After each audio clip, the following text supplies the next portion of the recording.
Off your point there, I used to have a fear of flying. I don't know why. I just did for this period of time.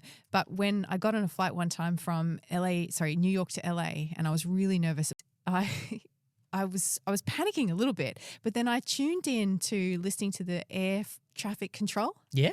Yeah. And you can listen to them. I listened to the entire flight, and it would tell me in 10 minutes from now, whatever flight I was. You'll switch over to this. In 10 minutes, we're going to go left, or we're going to accelerate. And then I'd say, oh, there's another plane underneath us. And so I knew the whole time we were traveling, and I was so relaxed. And that gave you that ability to know what was coming. Yes. That's another good example of it.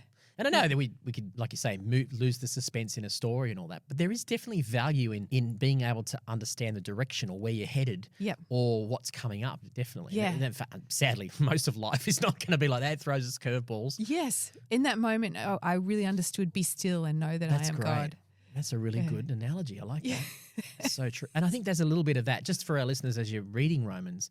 If you know where it's going and you keep that overarching story, it just helps you to give yourself a bit more permission to know that on your first or second or 22nd reading of Romans, you're not going to understand everything. No, you're not. It's the densest, richest theological treatise in the entire Bible. You're not going to understand everything. So just give yourself permission for that, and just keep in mind that basic story. And each time you read it and study it, you'll get a little bit more information out of it. Yeah, that's true.